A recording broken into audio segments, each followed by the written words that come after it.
আসসালামু আলাইকুম, সবাইকে স্বাগত জানাচ্ছি দ্য ভিউজে। আপনাদের সাথে আছি আমি ফারজানা হাসিন। ইরানের বিরুদ্ধে সামরিক অভিযানের পরিসর বাড়িয়ে এবার দেশটির অভ্যন্তরীণ নিরাপত্তা বাহিনীর সদর দপ্তর ধ্বংস করেছে বলে দাবি করেছে ইসরায়েলের প্রতিরক্ষামন্ত্রী ইসরায়েল কাটজ।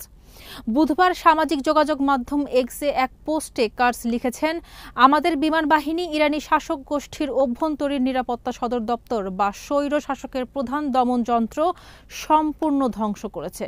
তিনি আরও বলেন, আমরা যেমন প্রতিশ্রুতি দিয়েছিলাম তেমনই প্রতীকী শক্তির কেন্দ্রগুলোতে আঘাত হানছি এবং সর্বত্র আয়াতুল্লাহদের শাসন ব্যবস্থাকে আক্রমণ করছি। ঘূর্ণিঝড় তেহরানে আঘাত হানছে, এ খবর দিয়েছে অনলাইন দ্য হিল। এতে আরও বলা হয়, ইরানের অভ্যন্তরীণ নিরাপত্তা ব্যবস্থার মধ্যে রয়েছে বিশাল আকৃতির বাসিস রেজিস্ট্যান্স ফোর্স। তারা দেশ জুড়ে রাজনৈতিক বিরোধ ও বিক্ষোভ দমন করে থাকে।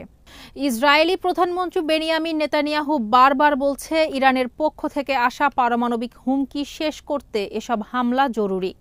অন্যদিকে ইরান বলছে, তাদের ইউরেনিয়াম সমৃদ্ধিকরণ কর্মসূচি শুধু বেসামরিক উদ্দেশ্যে।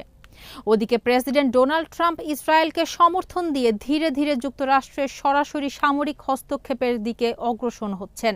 বুধবার সাংবাদিকদের তিনি বলেন, আমি এটা করতে পারি, আবার নাও করতে পারি।